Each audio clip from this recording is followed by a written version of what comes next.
era de la región, comienzan a documentar las cosas que ocurren alrededor de Mary Roth y cómo puede adivinar qué dice el tercer renglón de la página 28 de un libro que está cerrado y que ella nunca ha leído, lo acaban de llevar. Pero también puede decir cosas personales, puede decir si alguien perdió a un hijo, si alguien está triste por algo, pero al mismo tiempo los ataques se vuelven muy violentos. De pronto asegura que hay gente a su alrededor, ve gente que no quiere ver, entra en una vorágine muy destructiva que la lleva a quitarse la vida. Ya lo había intentado una vez, se había cortado las venas antes de estos episodios, lo vuelve a intentar, esta vez sí deciden enviarla al hospital psiquiátrico, la mandan al Peoria, en donde evidentemente no sobrevive. Unos días después de haber sido enviada, fallece. La muerte ocurre en 1865. ¿Qué tiene que ver con lo primero que le estaba yo diciendo? ¿Qué tiene que ver Mary Roth con Lawrence Benham? Lawrence Benham nació 15 meses antes de que muriera Mary Roth. No la conoció, no vivían cerca. Cuando Mary Roth murió, Lawrence Benham tenía 15 meses de edad. Nunca la vio. No sabía su historia, no era una época en la que se supieran cosas. Colocaron múltiples objetos, muchas cosas. Solamente 2 o 3 pertenecían a Mary Roth. Todas las demás pertenecían a otras personas y Lawrence Benham tomó exactamente las de Mary Roth, las identificó.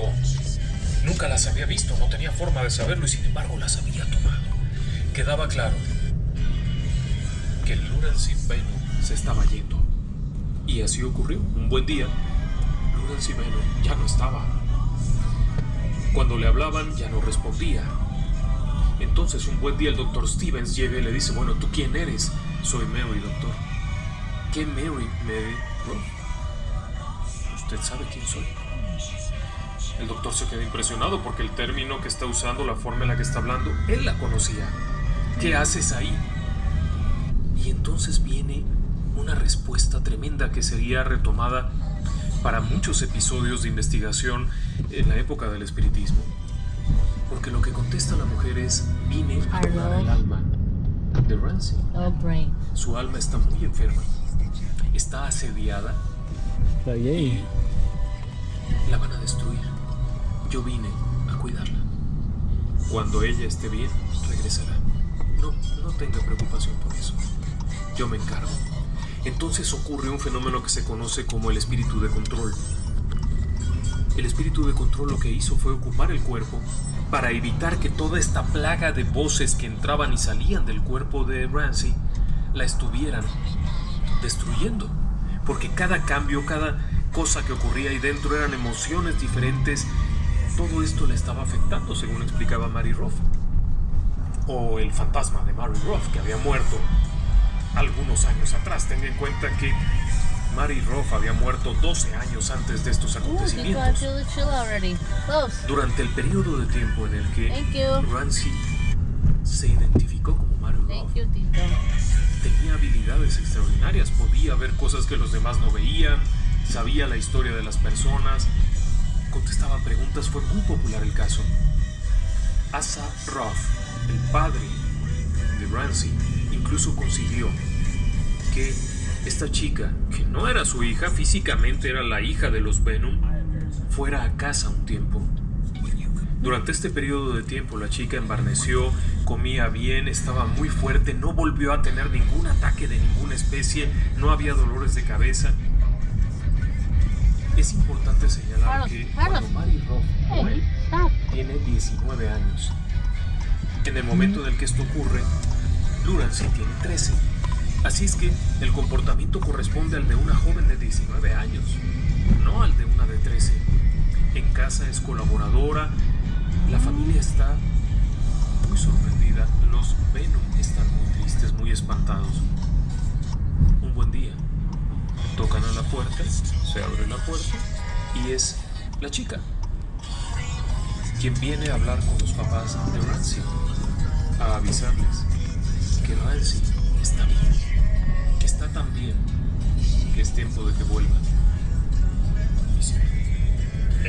casa, va a su habitación, se sienta, se queda dormidita en su cama. Cuando despierta, tiene un hambre espantosa. Tiene mucha sed. Tiene mucha inquietud porque no sabe cómo llegó a la cama, porque ella se acuerda que estaba en otro lado y de pronto está aquí. Está desorientada, pero muy bien. Después de comer y comer como si llevara un año en el desierto, se recupera perfectamente. Ramsay Benham viviría una vida plena, normal al 100%, no volvería a escuchar las voces, no volvería a ver estas presencias que la invadían, que la ocupaban y la trastornaban.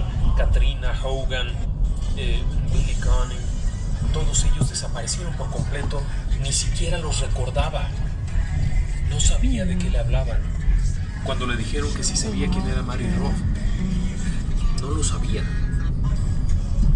Pues después, cuando ya se lo platicaron todo y ya fue conociendo el hecho, se quedó asombrada porque ella no recordaba nada de eso.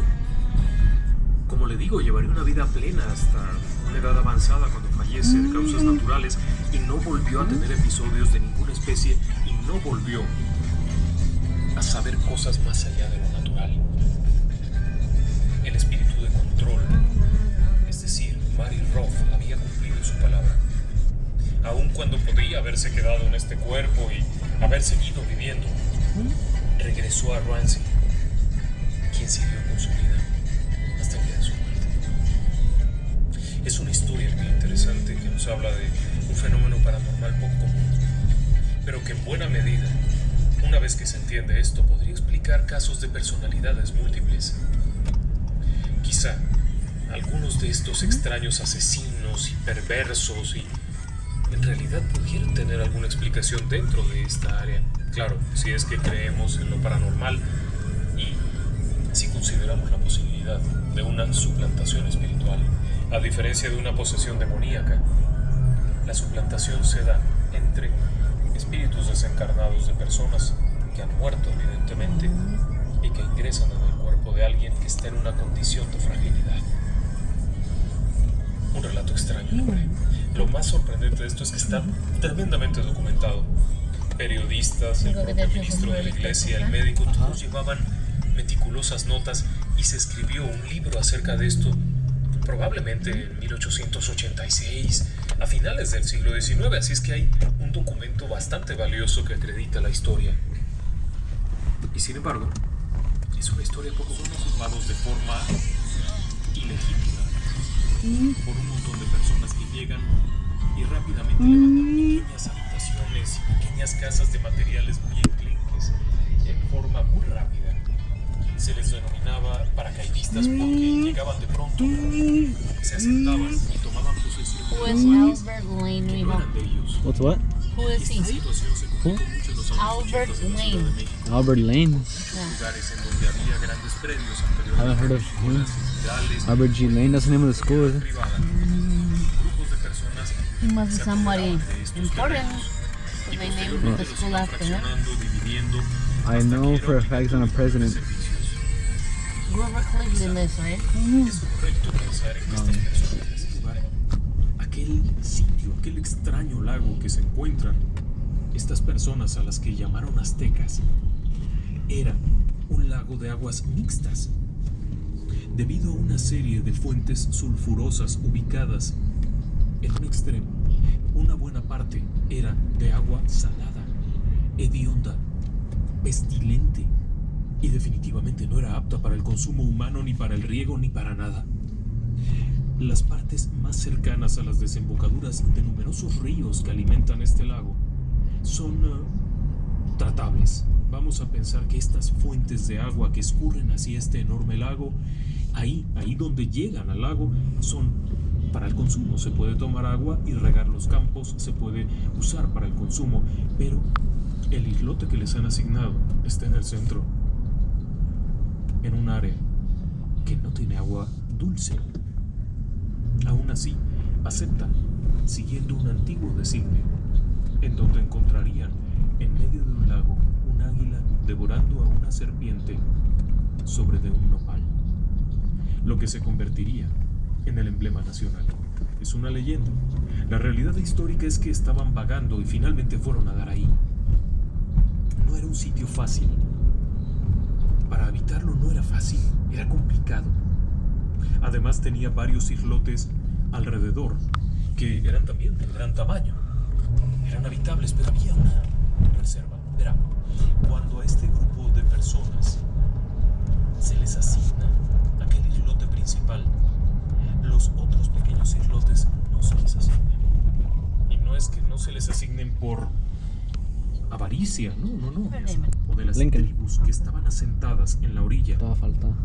Ya no iba a sobrevivir por una enfermedad, por ancianidad, por lo que fuera.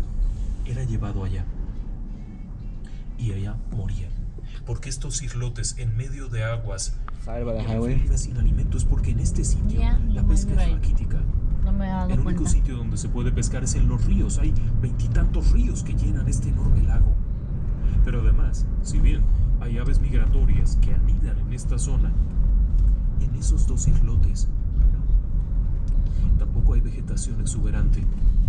Por una razón muy simple, el agua no lo permite.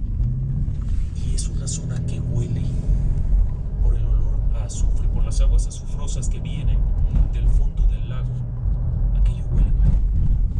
En un lugar que además se le tenía mucho miedo. Incluso cuando algún reo o alguien que era detestado, era rechazado, no se le sacrificaba. Ese era un honor. Simplemente se iba y se abandonaba ahí y no podría salir nadando porque estaba lejos. Así es que moriría en ese sitio. Cuando comienzan a asentarse 1330 Whatever's next. Belmont, I los think. aztecas This is cool. No sé si llega hasta allá. It's cool, those take you. lo que se llegaría a convertir en lo que es ahora ¿Sí? la Ciudad de It's one México. way, that way. El asunto está en que estas personas no eran cualquier persona. Eran increíblemente aguerridos, inteligentes, trabajadores, luchadores, y muy pronto comienzan Interesting house. a forjar una ciudad y a realizar un montón de cosas, como por ejemplo traslados en canoa para traer alimento, traslados a los ríos para la pesca, traslados para traer agua. Se organiza un verdadero tráfico lacustre de cientos de canoas que van y vienen y algunas embarcaciones más grandes. Conforme van creciendo, sin embargo, hay un problema grave. Este problema grave es que en la época de lluvias, el agua inunda todo. 21 ríos con sus crecidas, con avenidas que vienen de las montañas, provocan que aquello se inunde. Cada vez que se That's inunda, Lincoln. hay muchos problemas porque a veces Ya. la inundación son unos pocos centímetros, pero otras veces son metros y hay personas muertas. Para 1340 y tantos la vencida militar. Son increíbles guerreros, violentos, fuertes, rígidos en su combate, organizados. Además son grandes constructores. Muy pronto comienzan a Antes diseñar México se llamaba cosas Aztlán. y a mejorar su entorno, a hacer Los crecer su nativos islote. la llamaron Aztlán. En Tlatelolco, Mm. sin embargo, no son guerreros. Son comerciantes. Son los mejores comerciantes. I don't know how that happened. Fuck. That intersection. Oh. Que Because cubrían they have el to agua cross here and then here. para ganarle Yeah. terreno al agua. Yeah, on a del bike mar. is hard. Poco a poco se fue haciendo esto, pero además el sistema de puentes servía para que las personas pudieran caminar. Pero en la noche se podían quitar para evitar una invasión. De tal manera que estaban protegidos. Todo estaba calculado. En el lado de Tlatelolco no eran bélicos, Chicago's Pizza. pero eran también increíblemente organizados. del Carmen? El mercado de Tlatelolco. Ahí está. It's a Chicago's Pizza. Por varias razones. Primero, porque en este sitio se podía El Carmen comprar. Pizza. No solamente era trueque, no había una moneda, eso es cierto, no había una moneda como tal, sin embargo, había algo que servía como moneda. Por ejemplo, la sal. En este sitio había un producto derivado de la deshidratación, de la evaporación del agua, que era tequesquite, piedras de sal, que se podían intercambiar por productos. Finalmente trueque, pero a través de una medida fija: polvo de oro, cobre, cacao. Buildings Los like in the los mataban y 1800s. los cubrían. La tierra era muy blanda. Era un lugar perfecto. Se siguen encontrando restos humanos de vez en cuando. Las cuerdas de prisioneros les llamaban. El lugar seguía reclamando sangre. La sangre de las personas. Para los años siguientes estallaría la Revolución Mexicana, 1910. Tremendo. Porfirio Díaz escapa del país, aquello se arma en una balacera impresionante. Toma el poder Francisco Indalecio Madero, presidente electo, un hombre muy querido aparentemente, que comienza a trabajar y de pronto ocurre algo impensable. Los militares comienzan a levantarse en armas. Uno de los jefes militares es encarcelado en la prisión militar de Tlatelolco. Ahí donde estaba la iglesia, donde estaba el templo mayor, junto al mercado, estaba la prisión militar. El tipo está ahí encerrado hasta que de pronto, en uno de esos actos singulares del destino, el sujeto es liberado por un grupo de militares e inmediatamente organiza un levantamiento mayor de los militares que van directo a Palacio Nacional. Y comienza un episodio que terminaría con la muerte del presidente electo Francisco I. Madero y la llamada decena trágica en donde hubo un montón de muertos. Ahí, en Tlatelolco, de nueva cuenta, 1911.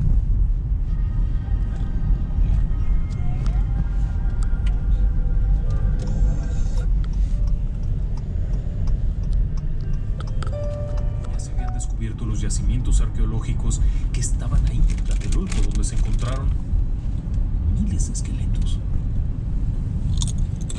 Y comienza a construirse la llamada Plaza de las Tres Culturas. Son increíblemente inocentes, aun cuando son luchones, gritones. Un buen día, dos grupos de estudiantes pertenecientes a diferentes preparatorias tras un partido de fútbol o no sé de qué, se enfrentan y se arma un zafarrancho tremendo. La fuerza pública de la Ciudad de México, los llamados granaderos, ocurre en diferentes zonas de la ciudad. La agresión es tal que también hay maestros que estaban dando clases que resultan heridos o muertos, porque los soldados con los granaderos entran en las escuelas, golpean, rompen.